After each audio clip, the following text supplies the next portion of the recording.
IATEFL is insightful. IATEFL is rewarding.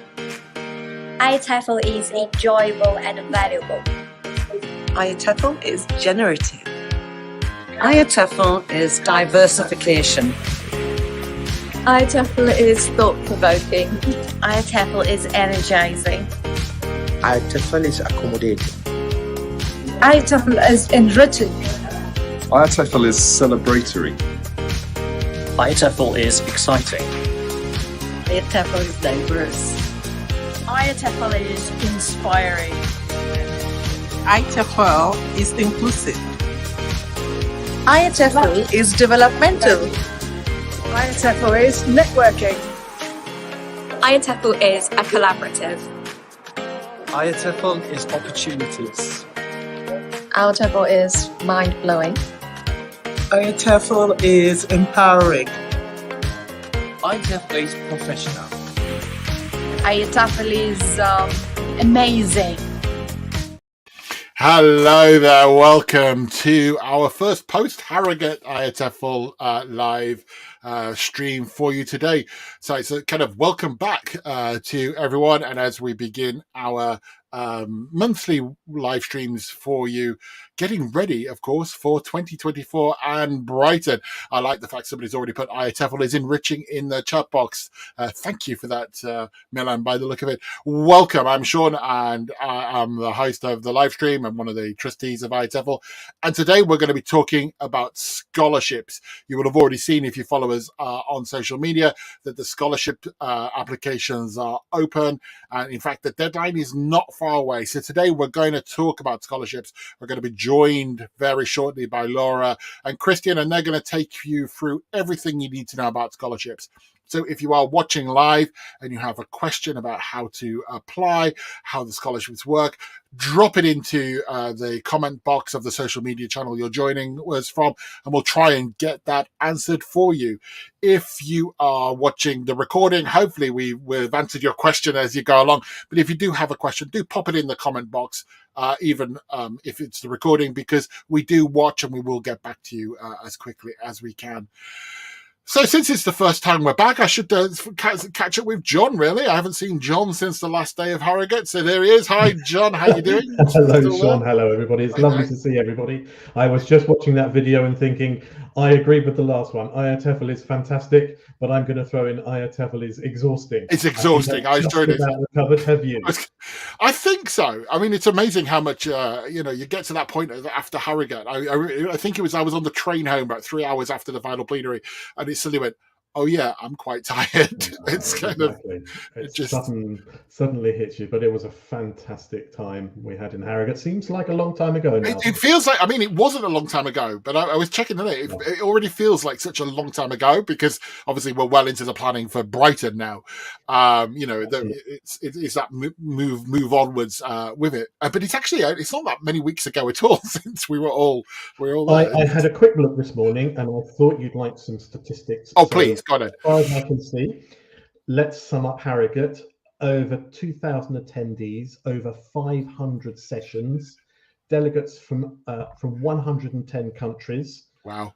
36 IATEFL live interviews like this one on our social media stream, thanks to you, Sean, and 11 pre-conference events, and 4 days of conference, 1 day of pre-conference events. So an amazing week, absolutely. It was an amazing week, and it was really I say thanks to my team. My team worked so hard. It was a really interesting time. Well, everybody who works for IATEFL during conference works hard, but my team worked really hard for it, and it was really interesting being in the exhibition for 4 days. I mean, I've attended many IATEFLs, but that's the most time I've ever spent in an exhibition, and it's really interesting. Like, I'd like to get a stop motion camera on it for like 24 hours just to watch the change. It was just fascinating. Hi, let's say hello to Dalia Mohammed, Russ Fatih. Hi, welcome. Mary, can you only apply for a scholarship you've never presented at IATEFL? I think the answer is that's not true. We'll find out very shortly, but good to get that question in. And if anybody else has questions, do put them in. John, anything else you want to tell us about? What I quickly wanted to just make people aware of, if you weren't able to join us in Harrogate for our conference last month, or even if you were there but want to revisit some of the amazing plenaries, if you go to, and I've just done a screenshot of our website, you don't need to be logged in to do this. If you go to our IATEFL website, click on resources, you will see all of the plenary sessions, all 5 of them are there for you to be able to rewatch, enjoy. They were fantastic, and they're fully available to anybody to watch. So please do go to the IATEFL website, click on resources, and you'll find that. Equally, along the top row, you'll see the word events. And if you click on that, you'll see all of the upcoming events, things that are happening, things that IATEFL's doing, and that our 16 special interest groups are doing. A lot of them are online, a lot of them are free or very low cost. So do go along and have a look at that. And obviously the big event that's a little bit into the future now, I guess, is next year's conference. And we're going to be talking about the scholarships for our Brighton conference, which, as you can see the dates there, is in April next year in the beautiful seaside town of Brighton, just south of London. It's almost exactly the same dates as this year as well, which is very, very similar. Yeah. I can't agree more. I mean, like, if you haven't watched the plenaries yet, they are available for you all to watch. As John said, click on it. They are amazing. I mean, the plenaries are usually good, but I think this year they excel themselves. And I remember that from the last plenary. I've seen that now so many times, and I never knew what it meant, but now I've seen it so much. I'm like, oh, I feel like clued in. That last plenary was there. Hello, we've got a lot of people with us today. So namaste to Nepal. Hi, Basanta. Hi, Cynthia. Hi, Nusrat. Hi, Hassan. Yeah, so Rania, can you get a free ticket to the conference? Well, I suggest your free ticket is via a scholarship, so stay tuned and we'll find out for that. Dr. Hussain Litton is asking who's eligible for a scholarship. Again, stay tuned. We're about to go into that. Ezekiel, who qualifies for a scholarship? Well, let's find out in a moment. So I think we've got lots of questions coming in there. So Laura and Christian, you're going to have your work cut out for you. So let's bring Laura in. Hiya, Laura. Welcome to the stream. Have you recovered from Harrogate? Yes, just about. I think I last saw you on Friday morning actually being interviewed. You were in our studio. It was probably the last time that we crossed paths. And over here, someone who I haven't seen for ages, I'm so glad to see, is Christian. As we were reminiscing before we started, Christian and I go way back when we used to be SIG coordinators. A long time ago now. And Christian, I'm going to get this wrong. Christian, you're head of the scholarship committee. Is that the way to say it is? I am indeed. So we are, So we got both angles here. So Christian, head of scholarship committee. Tell me what that is, and tell people what the scholarship, what role you have with scholarships, and then I'll come across to Laura. Okay, so as Sean already said, I'm the head of the scholarship committee, and we're a group of people, and we try to offer as many scholarships as we can. So what we do is we try to get new scholarships. So if you're an institution or you're a company or you as an individual, if you're interested in offering a scholarship, then feel free to contact us. So we're always looking for new scholarships. And we also look at all the scholarship applications. So we do have a group of readers, and they read all the scholarship applications, and we get a lot of scholarship applications every year. That's basically what we do. We look for new sponsors, we talk to sponsors, I think that's a good point. I mean, we talk about the scholarships from people applying to apply for the scholarships, which is very important. But on the other side of that, of course, all the scholarships are funded. They're all sponsored in some way, be it by IATEFL, an IATEFL special interest group, or external sponsors.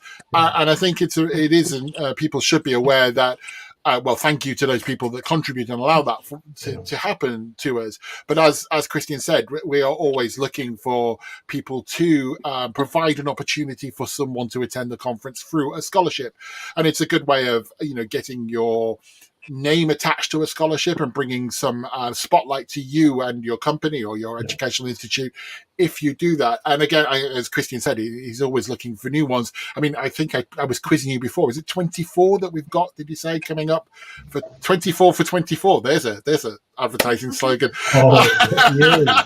Look at me. So you've got Christian that oversees the committee for the scholarships there, and then in our other window you can see she's got the grand title of Conference Planning Officer. Laura, so what's your role with scholarships? Hello. So sort of all the administration side of things, so putting the scholarships on the website, making sure that they all work properly, and then once the application's closed, then sending them off to the relevant readers, and then dealing with the scholarship winners after they've won, helping them book accommodation, everything from when they arrive, pretty much. I know, yeah, they're always such a lovely bunch of people. We interviewed so many of them this year during the conference, and always so happy to be there and willing to be there. Okay, so let's assume that the people watching don't know anything about the scholarships other than what we've just told them. Okay, they don't know whether they need to present. They don't know if it's for first time people. If you've been to IATEFL before, they don't even know how to apply. Let's walk people through it. Okay, so where do we begin? We talk about scholarships. We've already said there are 24. I'll put in the link to now to the scholarship page. There's the information on the screen about it. How do people go about applying for a scholarship? Who wants to take that question? I'll take that one.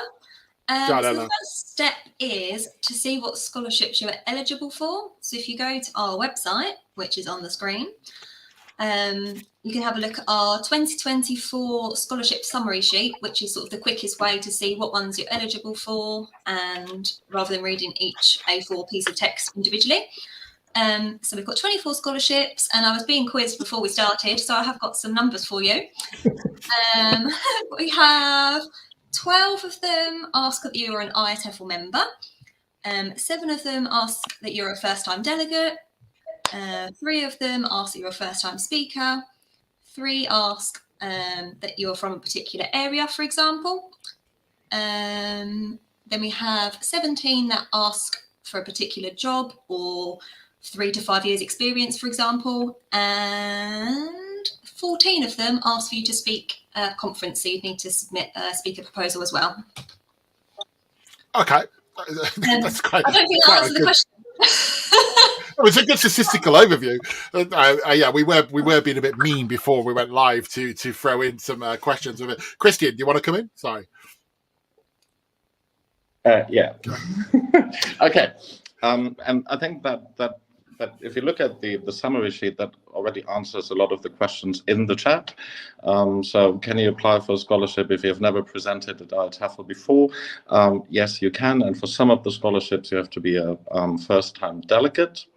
So it really depends on the scholarship that you apply for.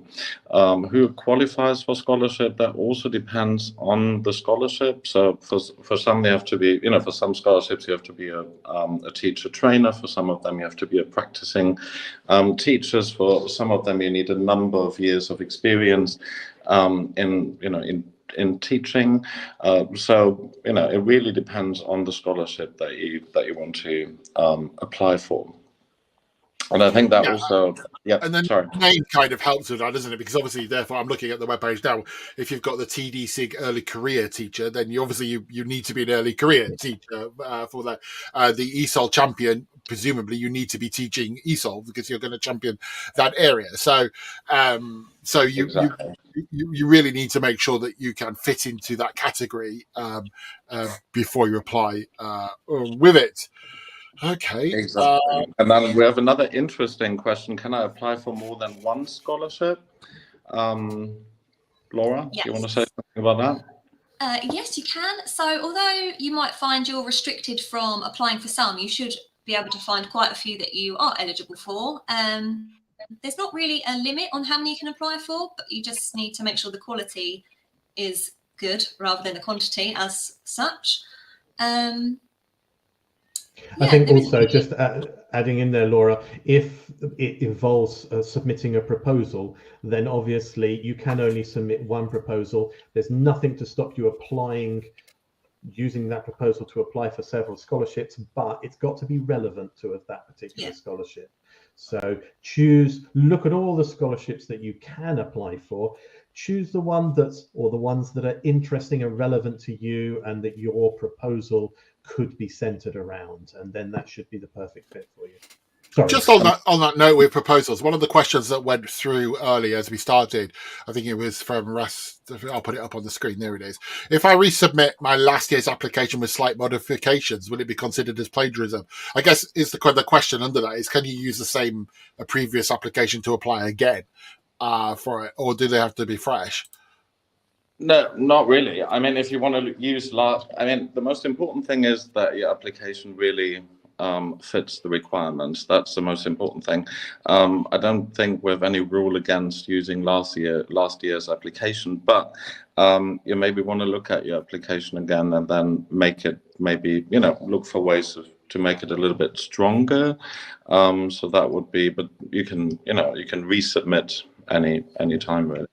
Yeah, okay, it's hard to say because there's so many applications. Obviously some are just better than others, but one might be tempted to say that if you applied and didn't get it, so maybe you do need to maybe use the basis, but look again at a little bit to strengthen it. What I was thinking on that. Thank you. Okay, so I've had a look. So my first step is to look at the website, to look at the scholarships and make sure I'm eligible to apply for that or those scholarships. Okay, and as we've got on the screen, that involves reading the information carefully. You don't want to get yourself disqualified by applying for one that you can't do.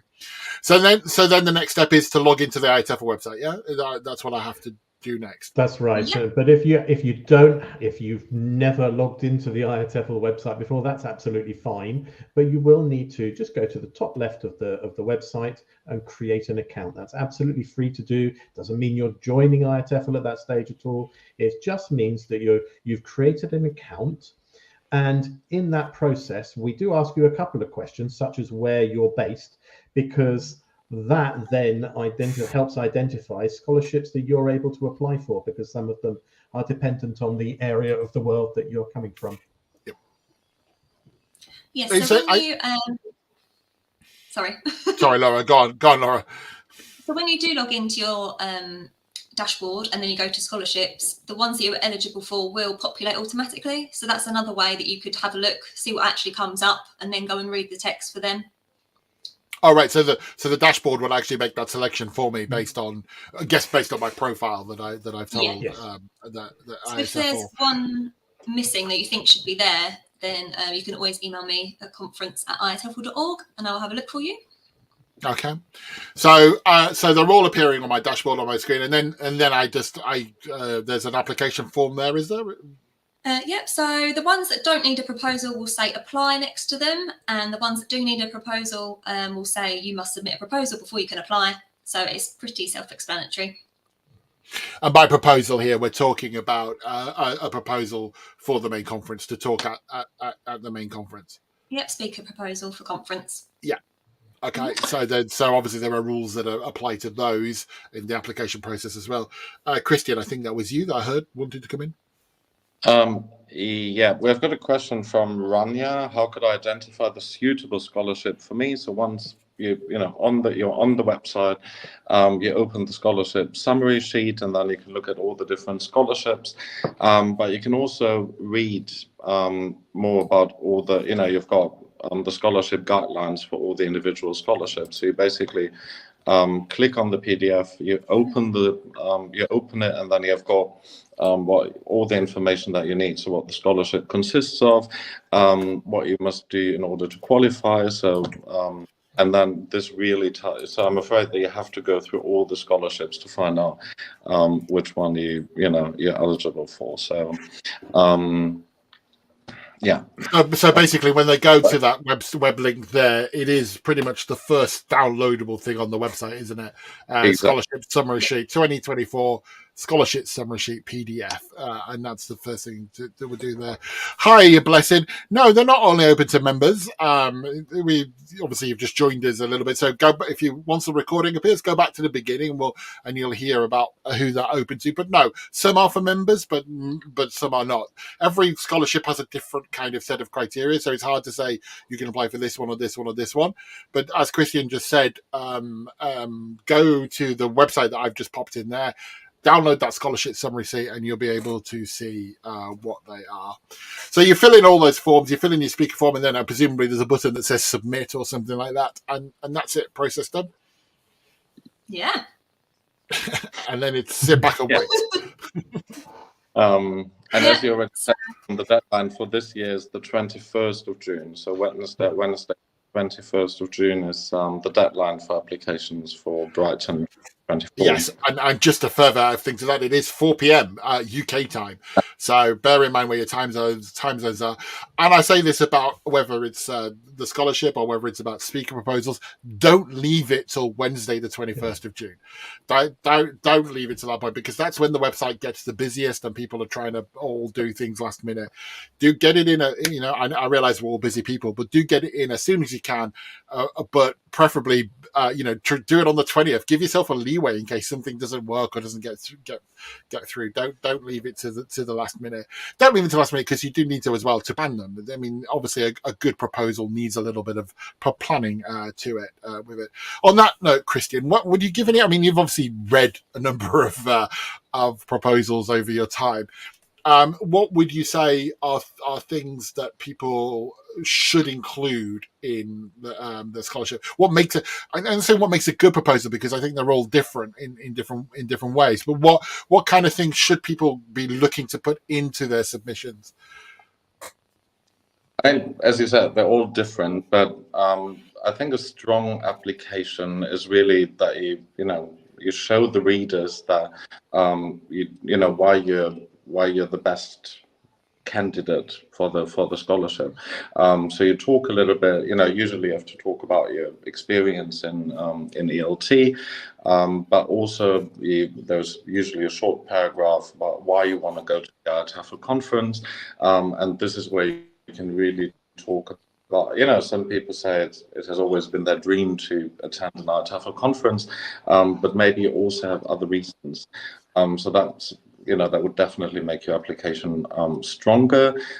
You should read the application guidelines, so make sure that you really submit your application for the scholarship that you want to apply for, and don't just copy paste because you can just see it.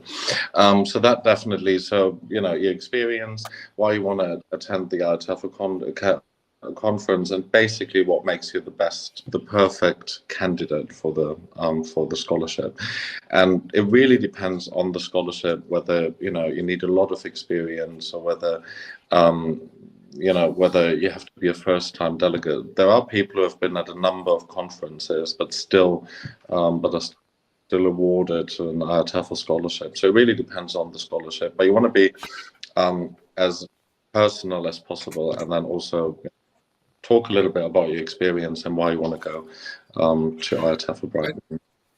And it sounds like, just avoid putting the phrase, it's my dream to go to Brighton 2024. Explain more why it's your dream, and what you would get out of that. Exactly. And also, why are you applying for this particular scholarship? So if you apply for a scholarship by the pronunciation, by proxy, the pronunciation sake, then usually people would have worked in the field of pronunciation for a number of years, etc., etc., etc. So just look at, read through the scholarship. I would say the other side of that is be careful if you're applying for more than one scholarship that you change the application. I so want to have the learning technology scholarship, because I've been doing pronunciation for years. Might not be the best. with it. Joel, your question about is it a fully funded scholarship? It depends on the scholarship. The scholarships all are different awards. I know it seems a bit trite. It sounds a bit trite that we keep saying that it depends on the scholarship, but they are all different. As we said at the beginning, different people and different organizations sponsor different scholarships and they offer different awards.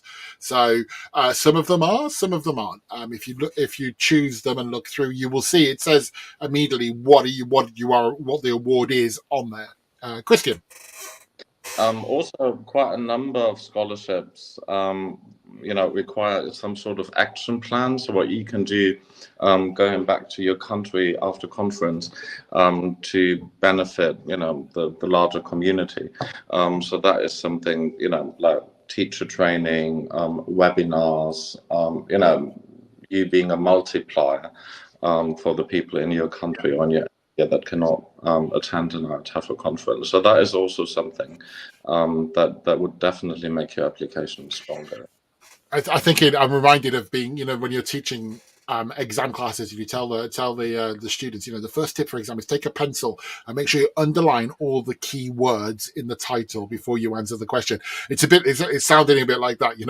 The first thing you do is you should get a highlighter pen or get a pencil and underline all the key words, and then use those as your guideline, almost your criteria for filling in the proposal form. Sounds very similar. So if you've ever teach exam classes, now's the time to apply that skill that you've taught your students with it. I think from what Christian said, there's something key that it doesn't matter for some of them if you have been to IATEFL before. One of the scholarship winners in Harrogate had actually done a plenary previously, so there is a crossover there. And also for me, it's if at first you don't succeed, try again. There are a number of people that seem to get disheartened if they didn't get the scholarship, but I know so many scholarship winners, they got it on their 6th attempt or their 4th attempt or I was going to say that too, Sean. When I spoke to all the scholarship winners in Harrogate, that was a common theme. There were some people where they were almost in disbelief. It was their first time applying. Wow, they'd won straight away. For others, yes, I finally got there. I applied 4 or 5 times and now I got there. But the common theme between all of them was saying, I can't believe it was me. I can't believe I was chosen. And somebody has to win these scholarships. So why can't it be you? Yeah, exactly. You talked at the beginning, John, about the plenaries being available, but if people actually go, then they're in a different place. But if people go through this, if you're watching on Facebook, especially, if you go through if you go down our feed in the Facebook page, a lot of the people that we interviewed, when John talked about the interviews that my team did, were the scholarship winners. So if you go back through some of the recordings from conference, they're in this channel, you can see them, you can listen to the scholarship winners, and they'll tell you how they applied, what it meant to them, what they go through it. So Basanta is asking, should we submit the application for, and I'll just put it up on the screen, should we submit the essay application for scholarship and abstract for conference together? That's yes but no, isn't it? I don't want to confuse. Yeah, so it's two separate boxes. So first of all, if it needs a proposal, you'll be asked to submit that first, and it'll be very clear that like the title, abstract, all those will be separate boxes for you to fill in, and then you will go on to submit your application. Perfect. But they could both, in terms of time frame, can they both be done in the same time frame? It's just different forms, but within there. And Caesar, sorry, Laura. Sorry, it might also be worth putting these things into like a Word document, for example, so you're not just typing onto the website in case your internet goes down or something like that happens. That's a great idea. Yeah, it's true. And I would also say certainly with some of them, with the speaker ones, be careful of the word limit that you have as well for it. I remember seeing like half-finished words where people have run out of words and not checked that they've run out on them. And also doing it in a Word document also enables you to actually show it to a colleague or two and get them to read through it, get their opinion on it. The more input you can, the more preparation you can do, the better your application will be. Absolutely. Caesar, what should I do to apply for a scholarship? Well, I think the answer to that is go back to the beginning of the recording if you've just joined us, because we've talked about it at great length. But your starting point is to go to the website that I'm just putting into the chat comments again now, which is the IATEFL org Get Involved Scholarships. And if you go there, your starting point once you get to that webpage is the first downloadable PDF, which is the 2024 scholarship summary sheet. That's where you start. And once you've been through that, then you can go look at the rest of the scholarships, which are all listed on that webpage with it. Please do correct me if I'm wrong. I've got more people far more knowledgeable than me here in the room with it. So, guys, we've been going for a few minutes now. Is there anything? I think we've been very clear on what the procedure is. We've given the information there. I think we've made it clear what the different scholarships are. Christian's given some really good advice about the applications. Have I missed anything? Is there anything that needs to be added? Apart from good luck. Maybe it's just that we get hundreds. Christian, go on. Exactly. Sponsors, and also I wanted to say that we get hundreds of applications every year. So we get quite a number of applications. So don't be disappointed if you don't win the first time you apply. Good advice, and also make sure you get ready for 2025 and apply there. So Papa says she wants help with her application. Well, have a look at the information that we've put out. Go back through the recording. Go back through that scholarship sheet. And if there's something that is missing and you haven't got a question, then you can get in touch. Laura did give you her email at the beginning of this sheet. But thank you, Dahlia. I think we've covered it. I mean, we knew where we were going. As long as you've got the information and you feel happy that you can now go and apply for a scholarship, then that is fabulous. So if you are watching the recording of this and something hasn't made sense, as I said, do pop a comment into the channel which you're watching this on. We do watch the comments for a good 24 hours after this, and we will get back if something hasn't been answered. But really, the starting point, I don't think I can say it many more times, is to go to the webpage, go to the scholarship summary sheet and go there. And you have, just 22 days, just under 22 days to get your application in for Brighton. So to that end, I wish you all the best of luck with your applications. Do bear in mind that the bonus of winning a scholarship is you get to get interviewed by my team in Brighton. Is that a bonus, Sean? Yes, I think that will. Is that a penalty? Okay. Just checking. No, I think the only other thing I was going to add is it doesn't matter where you are in the world. It doesn't matter where you are in the stage of your career or what area of English language teaching you're in. There will be at least one, whether you're a member of IATEFL or not, which special interest group you're involved in or not, there will be at least one scholarship that's suited to you. So please do find that, track it down, and make an application. After when Laura gave all those figures about that, what I wanted to do was create a Venn diagram in my head to work out what the intersection was between the member, non-member, first time, and find out which one was me. But as Laura said, if you go into the dashboard, if you go and make your IATEFL profile, go into the dashboard, choose scholarships, it will tell you which you are eligible for, provided you've given the correct information when you made your profile. Right. I wish you the best of luck, ladies and gentlemen. We will see the winners in Brighton. Thank you all for joining us. We'll be back with another live stream, I think, on June the 20th, the day before the deadline, to remind you to get your applications in. And we'll be talking about how to make the most of your membership and what that involves with the special interest groups. So, Christian, thank you for your time. Laura, thank you very much for your time. John, thank you very much for your time. Thank you all for joining us, and we'll see you again on the next IATEFL Live.